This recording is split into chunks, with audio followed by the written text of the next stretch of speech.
Les bébés ont besoin du soutien de leurs parents pour apprendre à se calmer. Lorsqu'ils pleurent, il est important de les prendre, de les réconforter, de les nourrir. Ceci leur apprendra qu'ils peuvent faire confiance et que leurs besoins seront satisfaits. Ainsi, ils seront moins inquiets et moins stressés. Avec le temps, ils apprendront à s'apaiser eux-mêmes, à s'auto-réguler. L'autorégulation, c'est la capacité d'un enfant, lorsqu'il se trouve dans un environnement, de pouvoir gérer ses pensées, ses émotions, sa motivation et surtout ses comportements. La meilleure façon pour un parent d'aider son enfant à s'autoréguler, c'est de l'exposer le plus possible à différents environnements et différents stimuli, justement pour pouvoir lui enseigner les meilleurs comportements et les meilleures réactions à avoir dans cet environnement-là. On va regarder un scénario.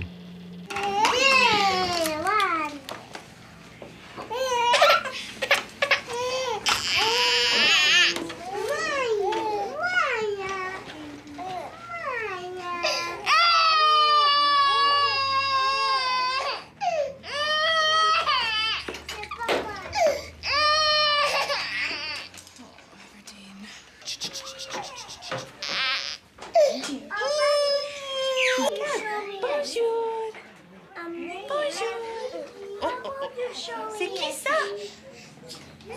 Mimi! Allô, Mimi! Allô, Mimi!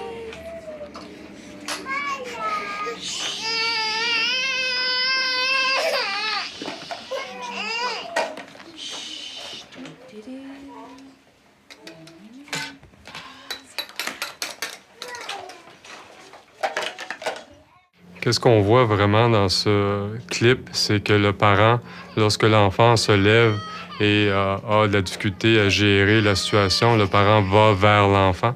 Alors, c'est un geste très bien.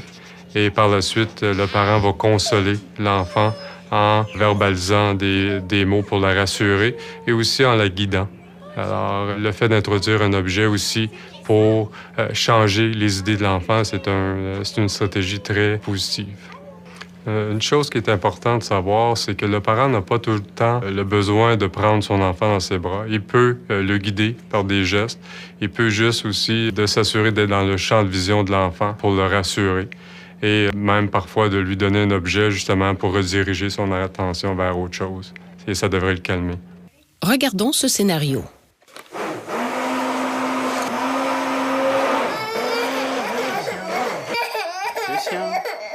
Lucien, c'est pas grave, mon chaton. C'est maman. Maman qui te fait de la purée avec le mixeur. Tu fais des exercices?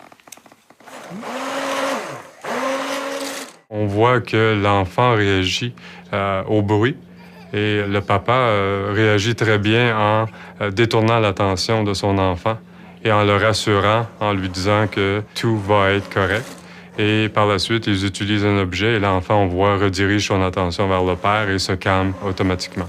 À long terme, lorsqu'on veut vraiment travailler l'autorégulation, c'est de voir l'enfant qui est capable de gérer ses émotions, ses comportements, son niveau de motivation d'une façon autonome. Regardons ce scénario. William, il y a Vincent qui m'attend dans la cuisine. Je reviens tout de suite, OK? William, c'est tout à fait correct. Je vais juste aller dans la cuisine, je reviens. Tu as tes jouets, il n'y a pas de problème. Si l'on prend le clip de l'enfant avec sa mère, une des choses que la mère fait très bien, c'est de faire du guidage. Alors, elle dit à l'enfant ce qu'elle va poser comme geste, alors d'aller à la cuisine, et l'enfant réagit. Alors, elle fait un peu un commencement de mouvement vers la cuisine et lorsqu'elle voit que l'intensité des pleurs est trop, elle revient pour le consoler. Et cela fonctionne avec l'enfant dans ce scénario-là. Et c'est une bonne chose. Une chose que je pourrais rajouter, c'est par moment, ça serait aussi pour la mère d'apporter l'enfant à l'endroit où elle va être, juste pour rassurer même si elle n'est pas dans son champ de vision, qu'elle n'est pas très loin de lui. Si on prend l'exemple, par exemple, d'un parent qui amène son enfant à la garderie, une des stratégies gagnantes, c'est tout le temps, au départ, le parent de rester pour une petite période de temps, le temps de transitionner l'enfant vers un autre adulte et vers d'autres enfants et le jeu. Et une fois qu'on voit l'enfant s'engager dans le jeu ou auprès d'un autre adulte, le parent peut, à partir de ce moment-là, se retirer graduellement. Et ça rassure l'enfant et ça permet une transition plus positive et non une crainte qui va devenir plus aiguë.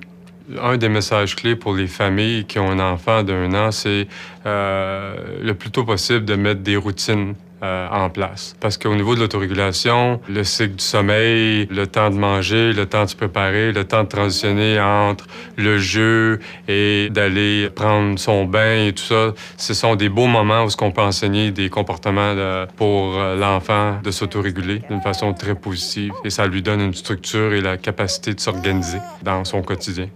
La première étape de l'autorégulation émotive est l'auto-apaisement. Pour que les enfants puissent apprendre et se développer, ils doivent être calmes et alertes. Lorsqu'ils sont bouleversés, ils ne peuvent pas apprendre.